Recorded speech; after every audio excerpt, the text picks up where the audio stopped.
I'm recording this on my phone. I'm a little sick. I haven't recorded in probably like a good month or so. Probably longer, honestly. I'm busy, man. I've been super busy, working nonstop, late hours. You know, it's been rough. It's been rough. But you know what?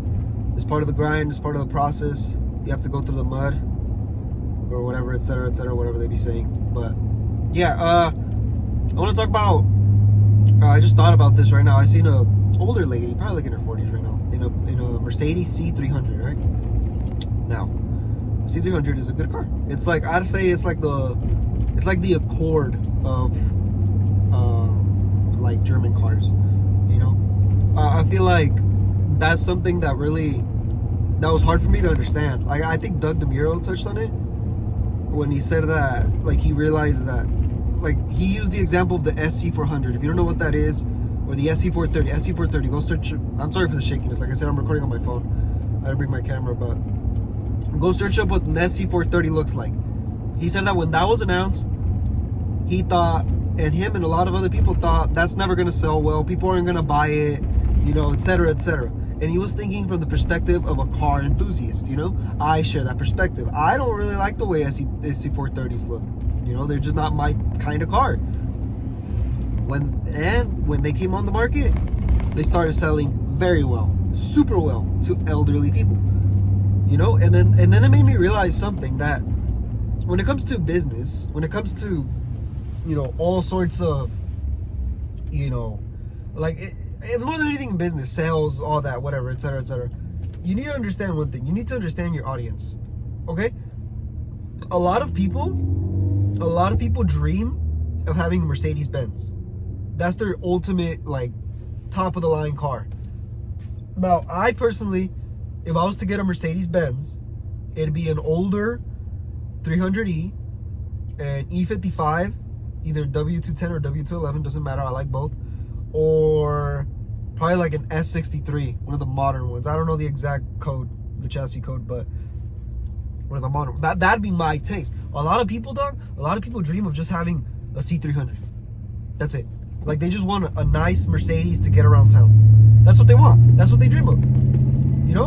And like I said, you have to understand your target audience with whatever it is. Mercedes understands that. Mercedes, you know, obviously, if they just stuck to the performance with AMG and all that, you know, they'd have sales, but they wouldn't sell as much as they do, because Mercedes has multiple demographics that they sell to. They sell to the rich people that love to flex with G-Wagons, you know? Because a rich person that loves to flex, sorry for the shakiness again, a rich person, someone with money that likes to flex that money, what are they going to get? A G-Wagon, because that's really all it is. I mean, I like the way G-Wagons look. I don't think I'd own one. I personally don't think I'd own one. Even if I had, you know, the money to go buy it right now, I wouldn't own one. It's just not, I would own so many other cars besides the G-Wagon before I ever got to buying a G-Wagon, you know?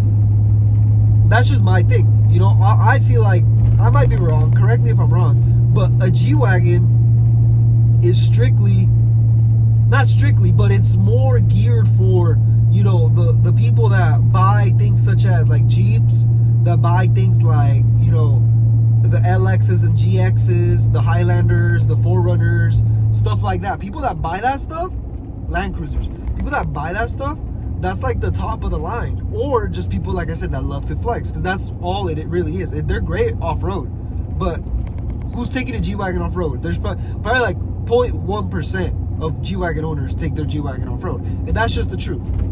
You know, they're mall crawlers.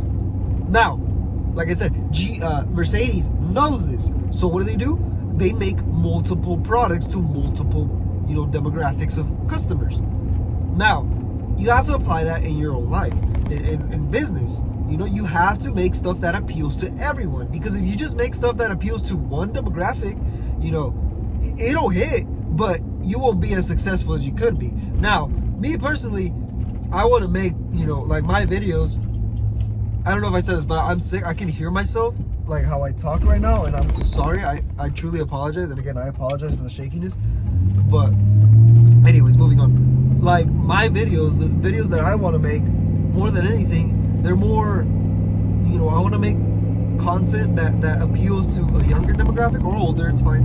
But I want to give advice to people. I want to be able to, I feel like I'm not wise, but I try my best to learn from everything. I'm a student of life, so everything that I learn, I want to share it with you, so you don't have to go through what I've been through, or you don't have to, go through anything to learn it. I'm just giving it to you how it is. Okay? Now, as I was saying, my content, I want it to be car, driving around related, me giving advice. I want to do that. Maybe I'll do it in my house one day, whatever. But the point is, like, that's what I want to do. Now, will that hit for a lot of people? No. And it's kind of hard as, as a YouTuber, as, someone who's making content, to really make something that appeals to everyone, because no matter what, people are just aren't going to watch it. People that watch stuff like, crime documentaries, they're not going to be interested in this shit that I'm putting out. They're just not. It's just not something that would appeal to them, and it applies to a bunch of different things. Now, let's say I make car stuff, right?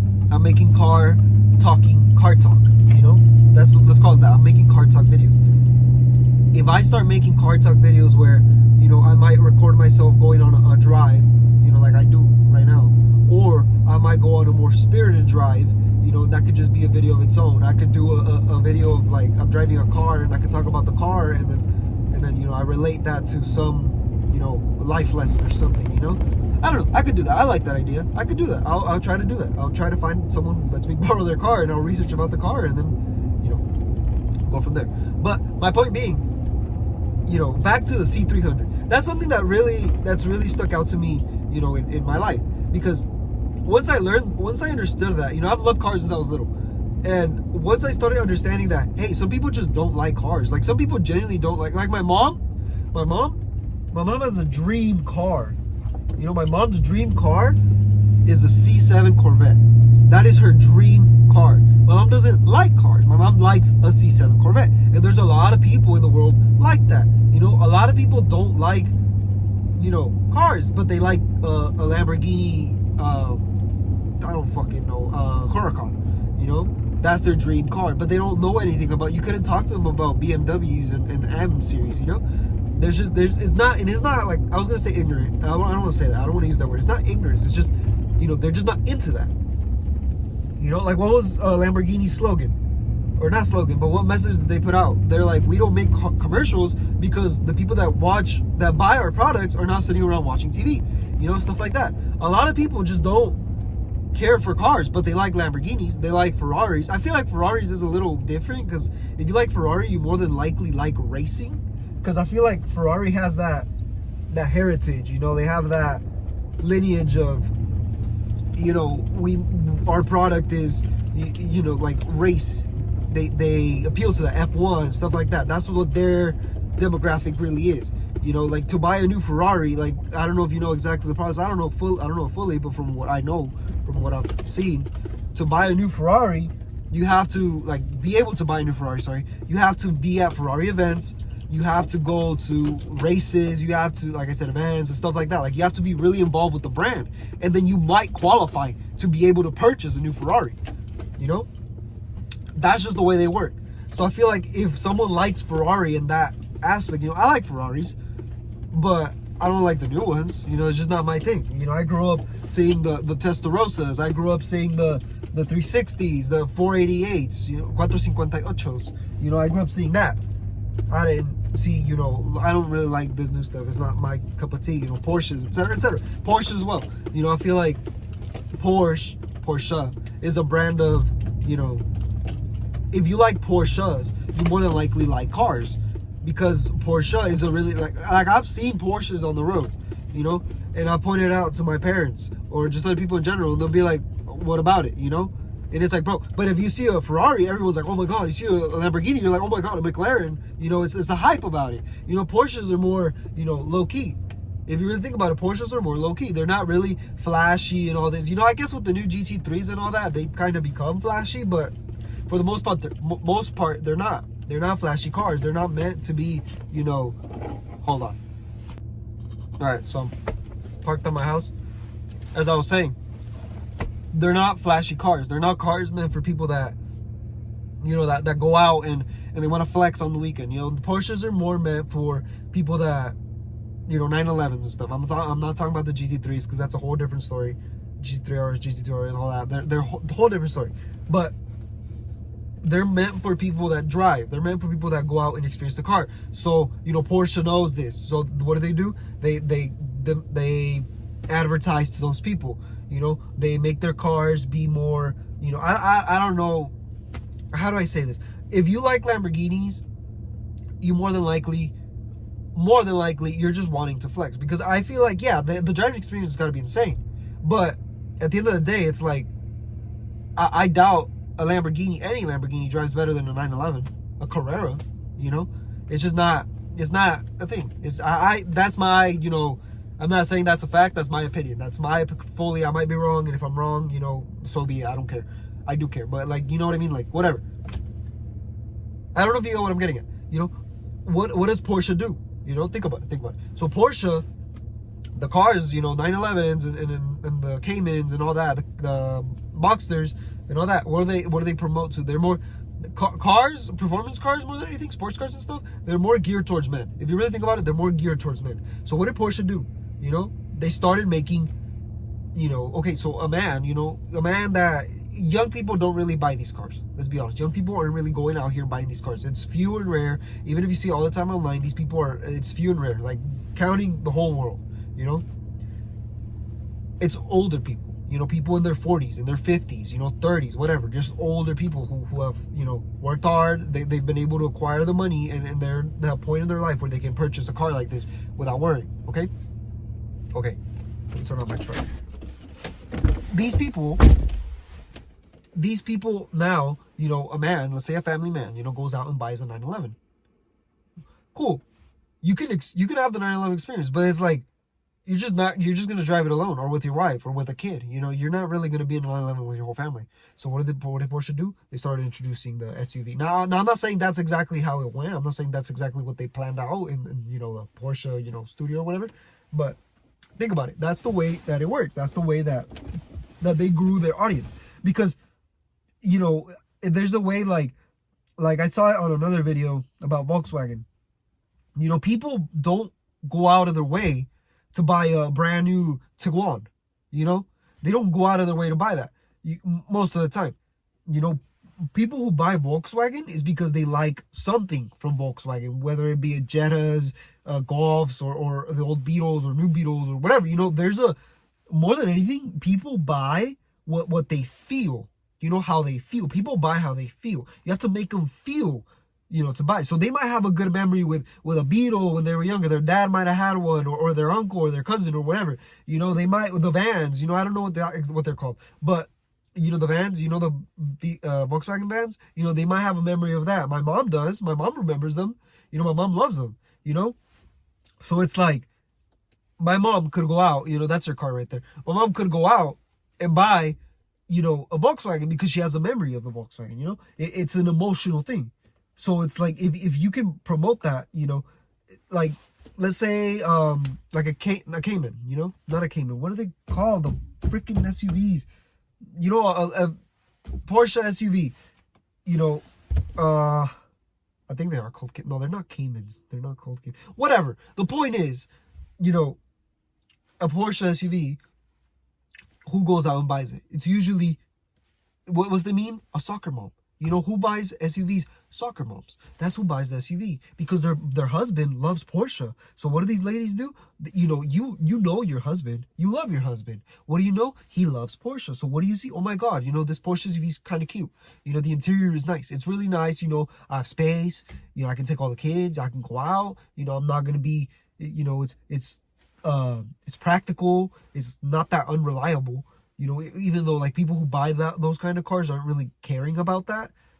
Let's just be honest. If you're being able to buy a brand new, you know, I just thought of the name and it just went away, whatever. But if you're able to buy a brand new car like that, you're probably not really caring about the reliability for the most part. You know, obviously there's people that do, but for the most part they don't.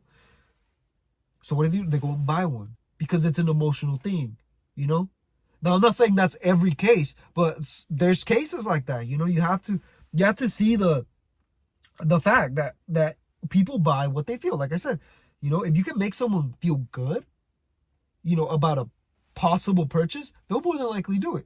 You know, let's say solar, you know, people who sell solar panels, you know, what do? They try to get you where it hurts you, your wallet. You know, they tell you, oh yeah, you can save so much money. You know, because people who care about the environment, they're more than likely going to go to solar without someone going to sell it to them. You know, so it's like, how do you sell to someone that doesn't? It's not that they don't care about the environment, but how do you sell to someone that's not going out of their way? You have to go find them, first of all. You have to hit them where it hurts. You know, because when they go and promote solar, you know, they're not going out here like, oh yeah, you're going to help the environment. No, they're not. They don't, you know, they might mention it, but that's not the selling point. You know what the selling point is? You get your money back. You don't spend money on electricity. You know, you're saving money on electricity in the long run. And people are like, okay, you know, that doesn't sound bad. You know, that's what they get you where it hurts. You know, you have to understand what you sell and who you're selling to and how to get to them. You know, like me in construction, you know, contractors, you know, builders, they're for the most part, they're cheap. You know, let's just be honest. People want to pay the least money possible.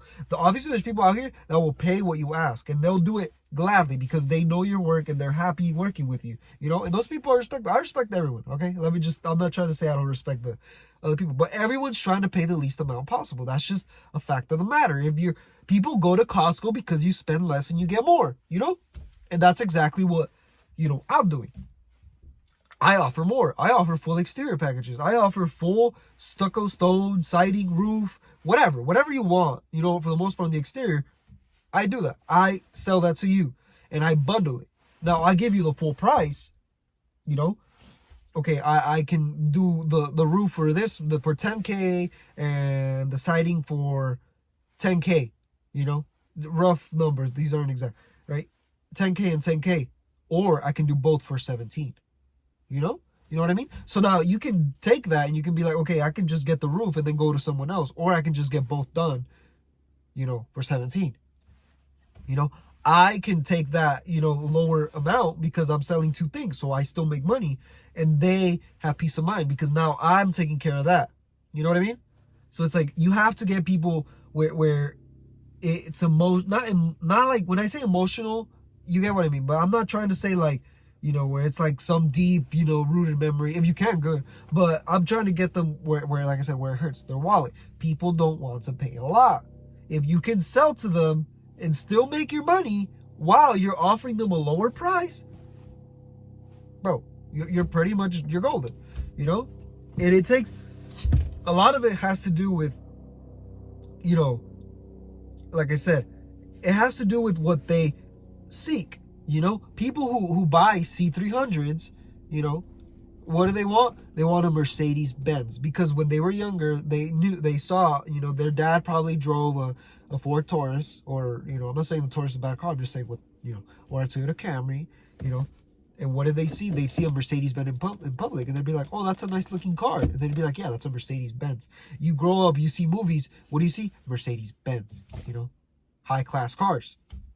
So what do you do when you grow up? You work hard, you get some money. You know what? I'm gonna go get a Mercedes Benz. And that's what you do because that's what they see. That's emotional to them. They grew up seeing those cars, so they like them. And it's not because they're trying to, you know, trying to be someone that they're not. They're just C300s are a product from Mercedes that, you know, you can get a Mercedes for a cheaper price. You're not paying AMG money. You're not paying S-Class money, you know, or Maybach money. You're not paying that. You're paying, I don't know how much a C300 is probably worth. Probably like brand new, probably like 60K. That's my guess. I don't know. You know, I've seen them, you know, used for like fucking 15, 20K. And they're not bad cars. You know, they're not Honda Accords reliability wise, but they're not bad cars overall. Now, you know, that it's an emotional thing because Mercedes understands that. They understand that people want a Mercedes, but they don't want to pay for a S-Class.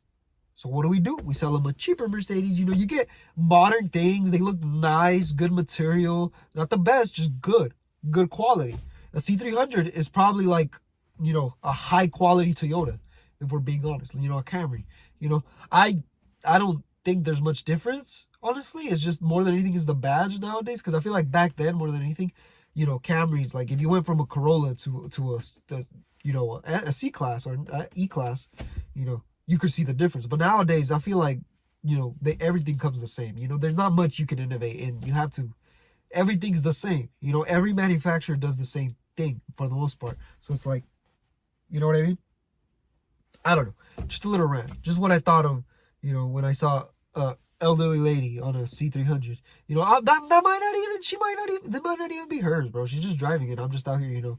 But, you know what I mean? Like, just understand who you're selling to and what you're selling to them. And then, boom, you're pretty much golden. You just have to, like I said, you have to go the emotional route. I'll talk to you guys later.